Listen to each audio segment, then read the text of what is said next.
What if the reason you're not living the life you've always wanted is not because of a lack of discipline, talent, or opportunity, but what if it's because of unused potential? Well, today on Transformation Station, we're exploring the untapped 95% of the brain and how unlocking it can completely change how you think, how you lead, and how you live. Come on, let's go ahead and get this conversation started.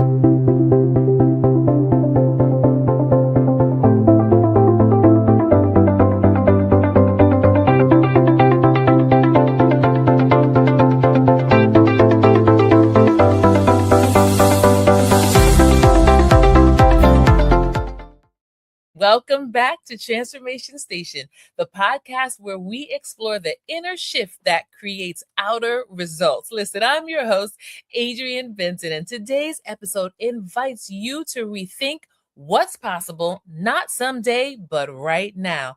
Our guest, Dorota, and I can't wait for you to meet her. She helps people understand how much of their behavior, decisions, and limitations are driven by subconscious patterns, and more importantly, how to reclaim control. This conversation, again, is not about fixing yourself. It's about assessing what you already have. Now, before you meet our special guest today, I want to share some exciting news with you. Are you ready? Come on, come on. I know you are. All right, the amazing news that I have today, because of you and this amazing community, we have pushed past 3,000 podcast downloads. Yeah, that's right. Go ahead and give yourself a round of applause. Now, as this podcast continues to inspire you, I want to invite you to listen, to share, and to subscribe. Now we hit 3,000, but guess what? We're just getting started. So I want to remind you, we're in season 3 right now. If you have missed an episode in season 1 or in season 2, I need you to go back, and I need you to go back and listen to previous episodes, because we're at 3,000, but I'm believing you can push us past 4,000, 5,000, so we can share Transformation Station around the world. All right, well, listen. Again, I'm super excited about our guest today. Her name is Dorota. She is a recovered overachiever who now coaches high performers using neuroscience and identity work.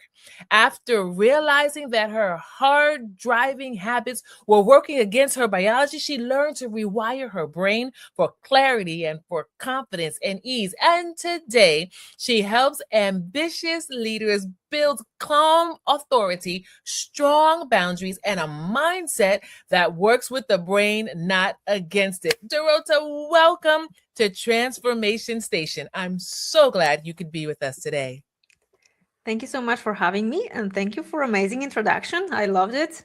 And congrats on the numbers with downloads. That's impressive. Woo! This is an amazing community here. Thank you so much. So listen, I appreciate the work that you're doing and how it empowers people without overwhelming them, right? As I was preparing for this, I was thinking to myself, so many conversations about the brain feel technical or intimidating. But this conversation that we're going to have now is about possibility and choice and agency. So I want to start with this first question. Okay, Dorota.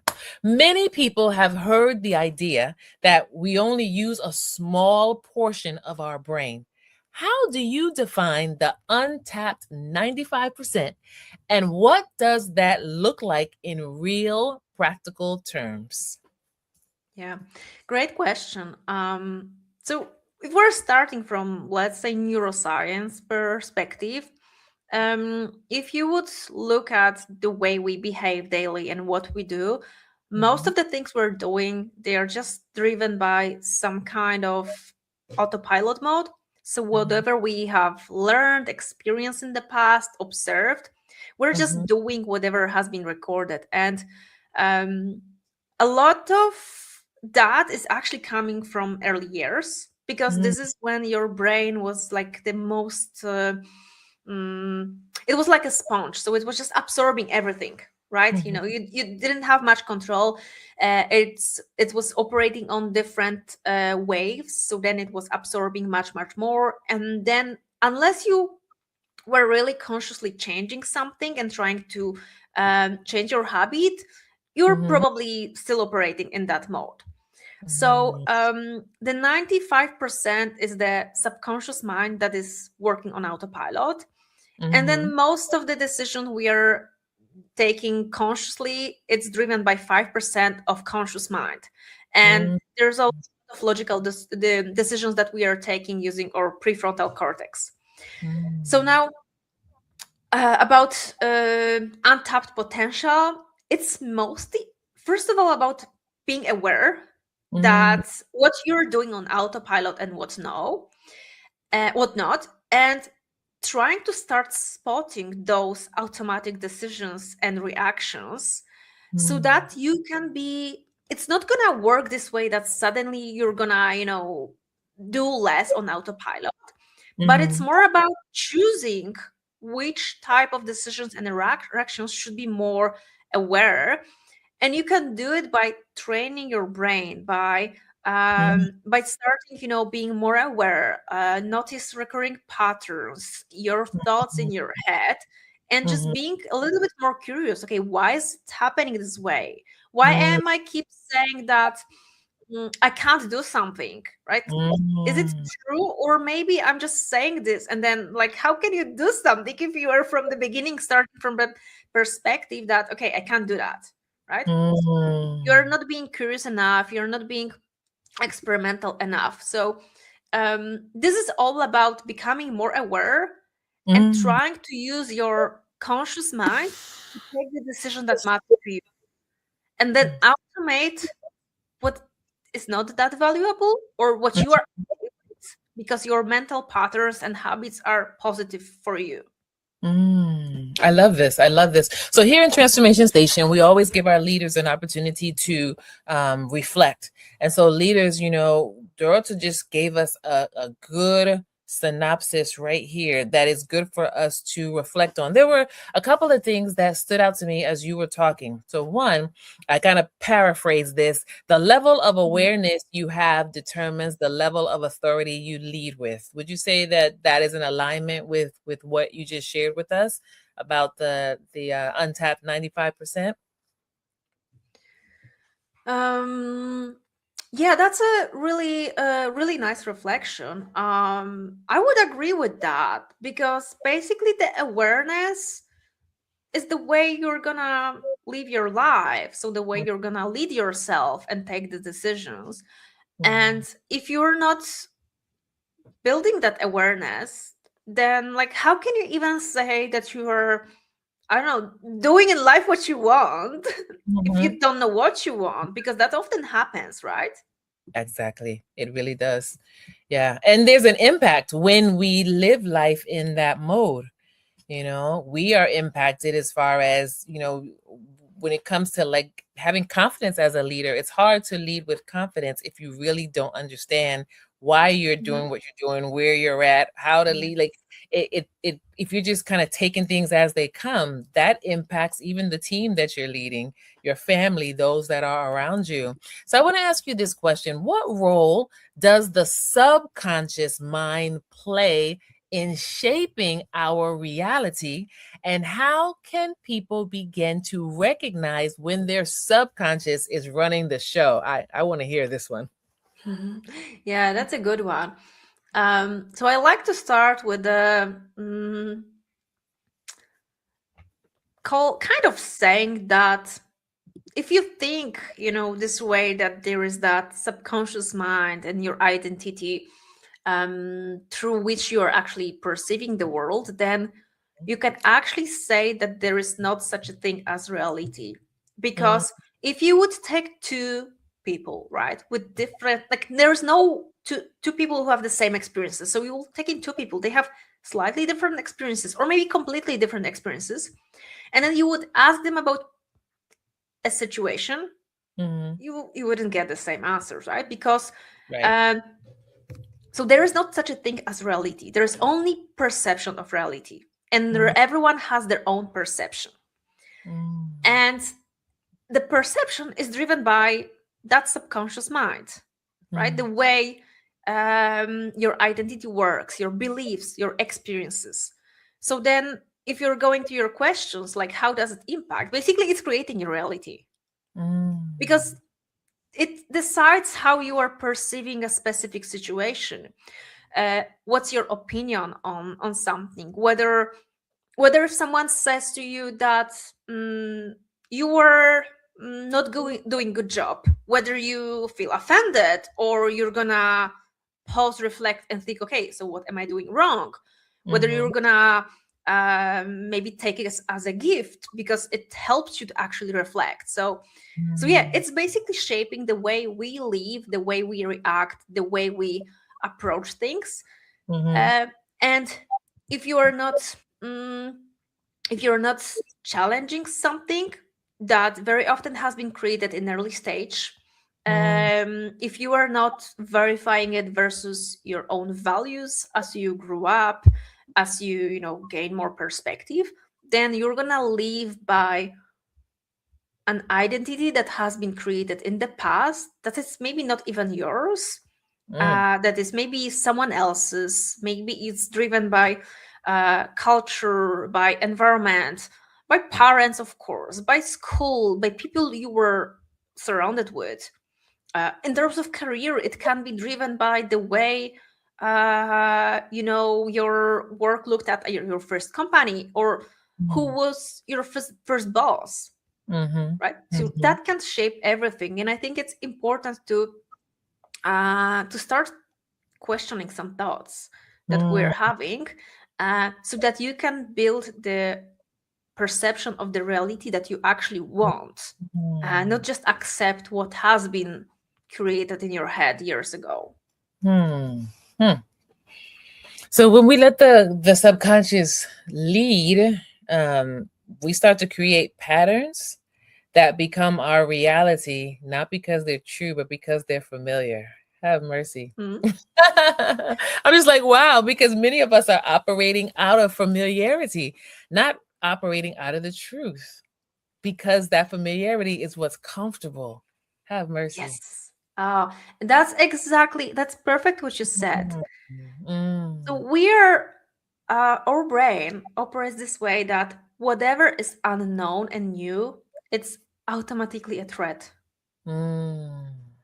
Unless you train it to be a little bit more curious and not to be afraid, it's gonna say, okay, new thing, I'm scared, and then you're gonna have this fight, flight, or freeze reaction. So that's why even bad situations or like toxic situations are sometimes so hard to escape because they're unknown. So we prefer bad, but something that we know, that than a new thing that is automatically labeled as a threat. And that's also something very important to keep in mind, because this makes us then being afraid of taking some decisions, going into unknown.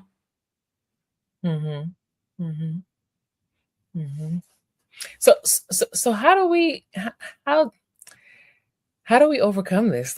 And I know we're going to talk a little bit more, but I'm really curious, right? Because when our subconscious patterns show up, and I'm thinking in terms of leadership, many times operating out of familiarity, we tend to be reactive instead of responders, right? We tend to try to control instead of trust, because we're just going off of this familiar pattern. You mentioned earlier about asking questions. When we're just going off of familiarity, you cease to be curious. That's what you said earlier. You cease to be curious. You just go kind of going rote and mechanical. And so, to the leaders that are listening to this conversation right now, we want to challenge you to take a few moments to pause and think and assess your level of awareness, especially as it pertains to the leadership principle that you are operating off of. Do you tend to allow your subconscious patterns to lead and guide and control you? Or are you allowing your subconscious to be a subconscious driver that causes you to operate from awareness, not out of being rote and mechanical. So Dorota, you talk a lot about moving from obligation to intentional freedom. What Mm-hmm. does that shift look like in practice? Talk to us. Mm-hmm. So I like to use two sentences to compare it. Um, so obligation is when you get up and say, okay, I have to take that meeting, or I have to take that morning call, or I have to go to that workshop. And then you're automatically creating also that pattern in your head that this is something that you have to do. If you simply shift the narration to, I get to do things, Mm, I mhm, get to have that client meeting and learn more about their business, or I mhm, get to deliver the workshop to that client and see how much value I can generate for people who's going to join. mm, You are sending different message, right? You are not creating, okay, it's forced and I have to, and I don't like it maybe, but we're saying, okay, this is a growth option for me. I'm mm, gonna meet new people, learn stuff.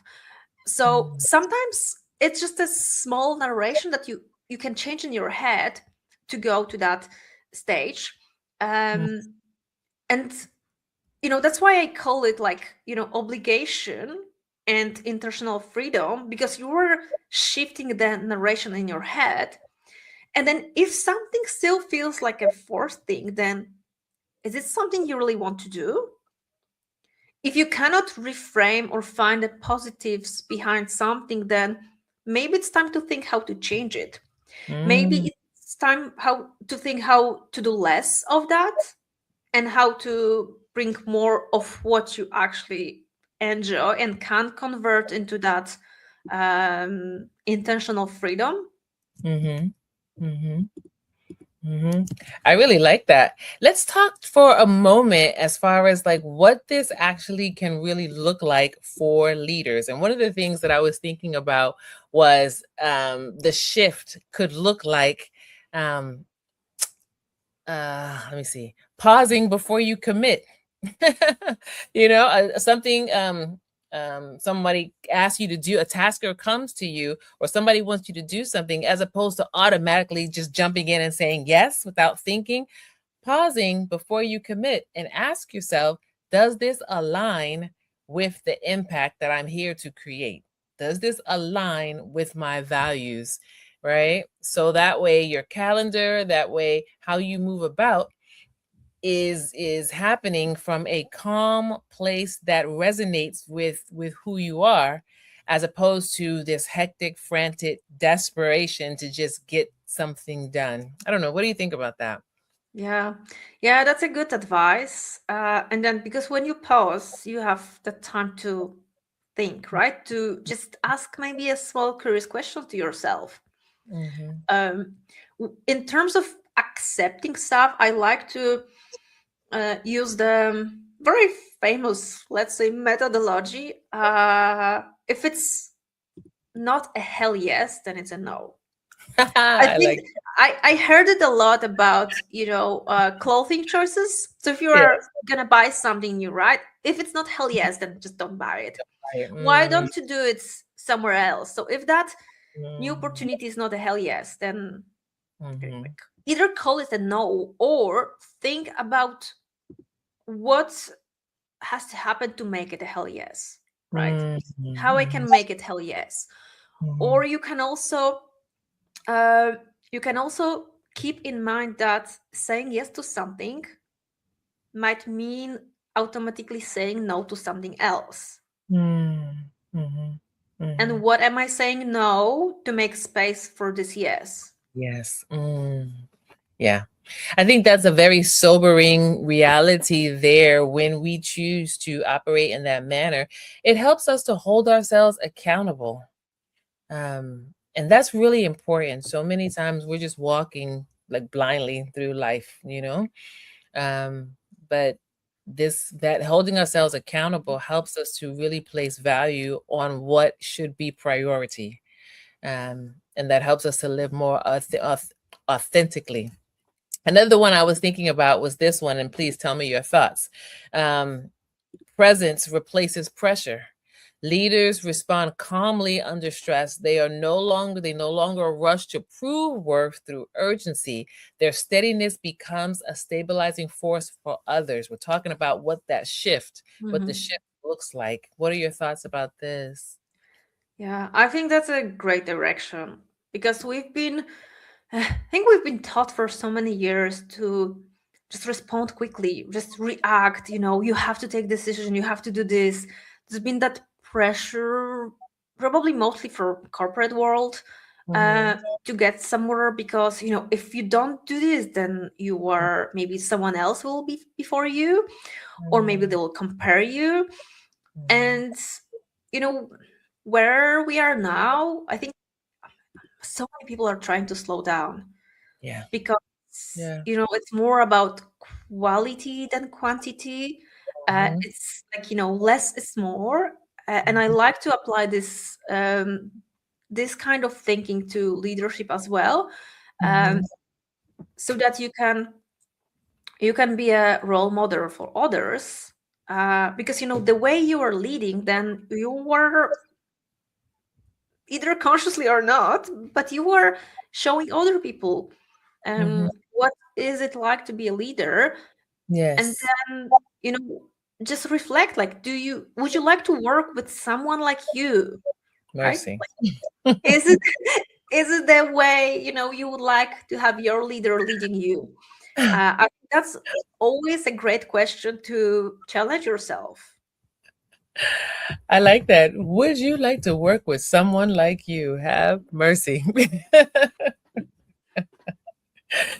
Oh man. So listen, can you share with us a story, either personal or from your work, where someone assessed more of their mental potential and experienced a major shift in their life? Mm-hmm.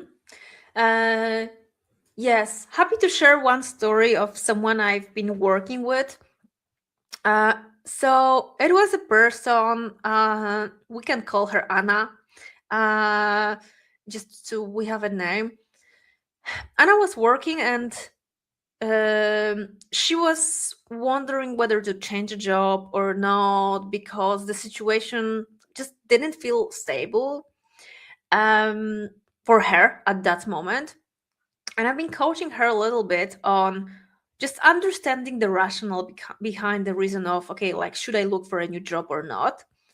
And by answering some questions, she realized that it's actually not about changing the job. It's about not feeling confident or not feeling good enough and powerful to find a new job if something happens. So through a little bit of discovery, we kind of led her through the experience of building that self confidence and the Mm-hmm. value that, hey, I'm great.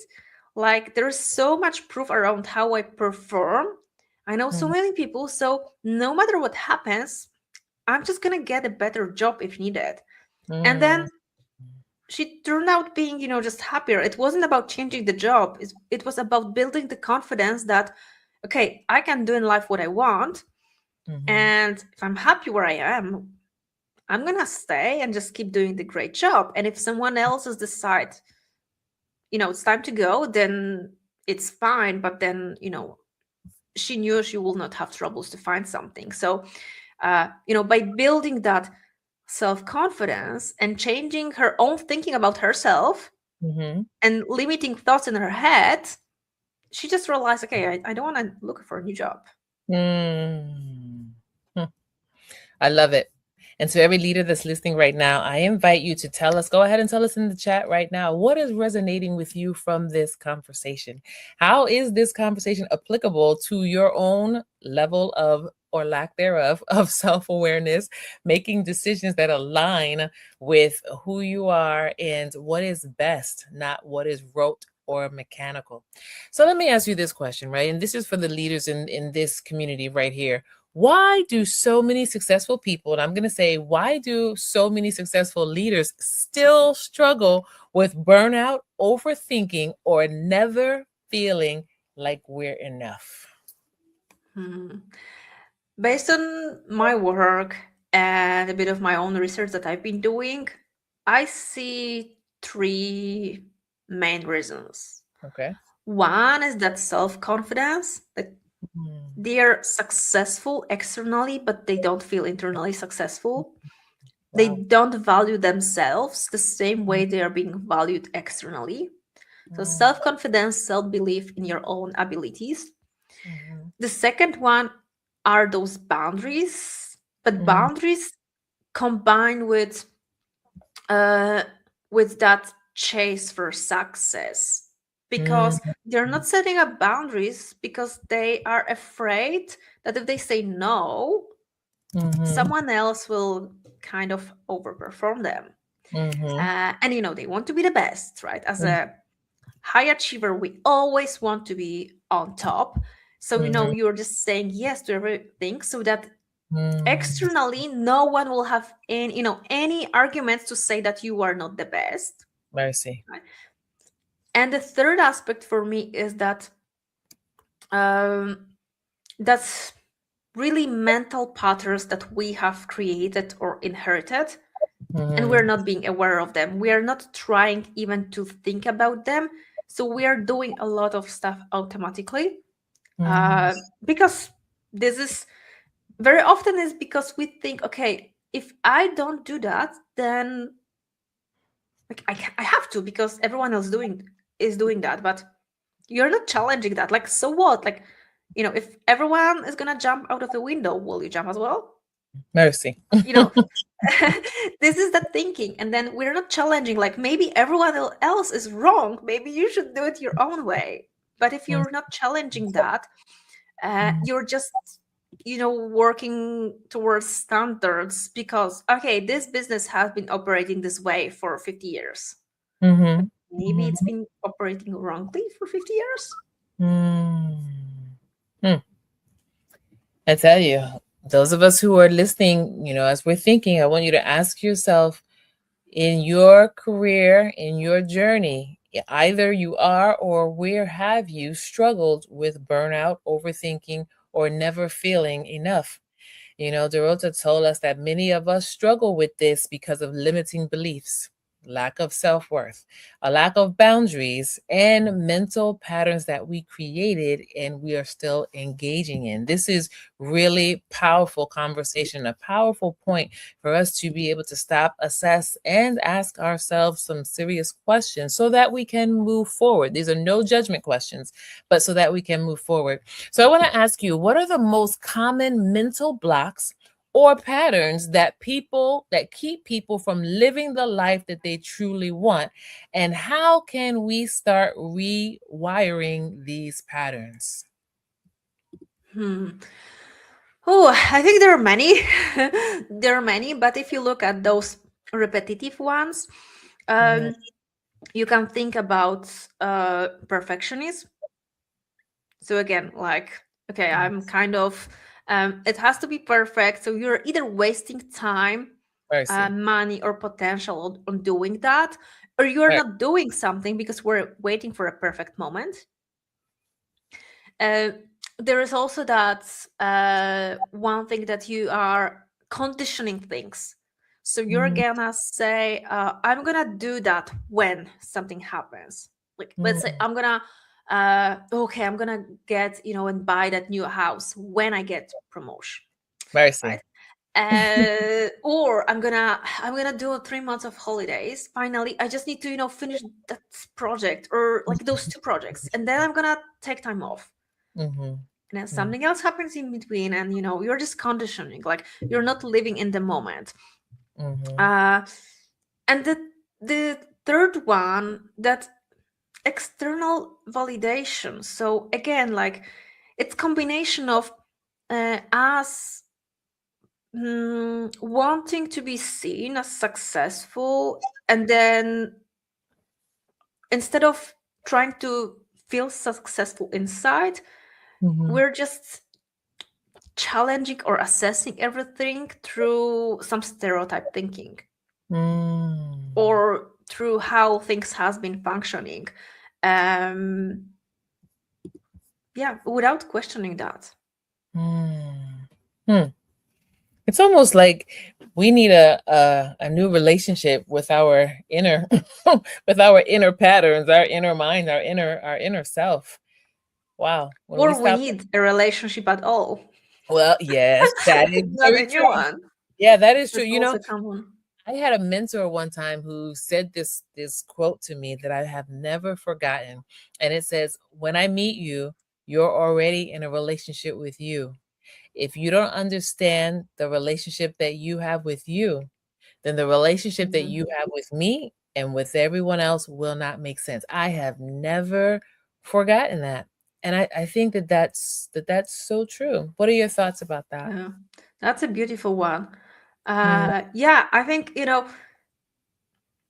if you were hearing people's transformation, they're usually starting with this. Okay, I needed to start liking myself, loving mm, myself, just understanding what I want. So that's mm, very, very true. And because we haven't been exploring what it is in our head, we haven't been asking questions, then how can you know whether you like it or no? Or if you don't, then changing it. Um, you are then simply getting frustrated about external factors. And it's not the external factor that is making you angry. It's probably something about yourself that you are not spotting, I you're see. not realizing. I see. This is powerful. This is really powerful. So, as we turn the corner on this conversation, I want to ask you this final question. If leaders, I know that there are leaders that are listening, right? So, if leaders want to tap into more of their brain's hidden power starting today, what is one simple, impactful practice that you can recommend that we begin with? I would really recommend everyone to start being curious about their thoughts. Mm, So, spotting something and just taking those 60 seconds to just ask yourself, okay, why am I feeling this, thinking this, what's mm, behind that? mhm, Just starting that reflection habit. mhm, um, if you can do a game with yourself. I'm gonna start with asking why 5 times a day, okay. and you Mm, can check box it. And then mhm, once you do it for a week or two, then maybe increase it to 10 times a day. mhm, And just mhm, writing down your thoughts, your reflections, that's going to be very, very powerful, because writing down is very different. It helps us, to slow down and to mm, really think about something. And then you can reread it, mm, in a week or two, and just look for patterns, look mhm, for repetitive thoughts, and mhm, then your why behind that. And you might discover your mental blockers, or maybe something that you're doing on autopilot. And mhm, then when you are aware, you can start working on something. But let's mhm, build that awareness first. And mhm, I think great way to do that is through being more curious about yourself. mm. So I'm going to put you on the spot and just ask you this. If you can just talk to our community for a moment, what encouragement or what inspiration would you give to a leader that is listening right now that says, hey, you know what, Dorota and Adrian, this is a really great conversation, but I just feel stuck. My brain, I just feel stuck. What word of encouragement would you give to us as leaders today? Mm. That everyone feels stuck at some point in their life. Mm-hmm. So you're not alone. Yes. Everyone feels the same, and it doesn't mean you're performing less or whatever. But that feeling of like being stuck, let's convert it into a gift. So just Mm, convert it into a gift and explore why you're stuck. mm, Don't sit with that stuck feeling, just explore it, and mm-hmm. then you might be surprised how much value you're going to find. Mm-hmm. Mm-hmm. I love that. I think that's a powerful word for us today. Well, listen, this has been such an amazing conversation. I know for me that I need to go back and watch the replay because there were so many gems and nuggets that I think are very powerful for us as leaders. I mean, people in general, but especially as leaders, so that we can stop and be aware consciously so we can lead authentically. I know that there are leaders that are listening and watching that want to communicate with you, engage with you, and tap into your resources. How can we stay in touch with you? So the best way is to visit my website, and in there you have all the links to my social media. I'm on LinkedIn and Instagram, and you can book a discovery call with me. So if anything resonated and you want to have a chat and explore your 3 mental blockers, Mm, I'm offering discovery chats. And after that, we're discussing and chatting. And if this feels like a fit, I might invite you to work together, or you will just walk away with some insights on yourself and you can start your work on your own. I love that. Well, listen, Transformation Station, we always want to support our guests. And so I invite everyone, you see the link there on the screen. It's also in the description box. Go ahead and reach out to Dorota. Go ahead and reach out to her and let her know that you saw or you heard this episode. Share with her what resonated with you and actually tap into her resources. Go ahead and make that appointment with her for that discovery call so that you can grow. Thank you so much again. It's been wonderful to have you with us. Thank you. Thank you so much. It's been a pleasure. Thank you for having me. Absolutely. All right. Well, Transformation Station community, listen, this conversation was powerful. And you know what? It reminded us that change doesn't require some becoming someone new. It requires awareness and assessing more of who we already are. And if today's episode resonated with you, I want to invite you to take just one insight from Dorota and apply it intentionally for the rest of this week, because small shifts in awareness create powerful momentum. Be sure to subscribe to Transformation Station. Remember, we are at 3,000 and we're going beyond. So share this episode with someone else who feels stuck or someone you know who's ready for more, so that they can join us in building lives led by clarity instead of conditioning. So until next time, remember, the power you're searching for isn't out there, it's already within you, waiting to be activated.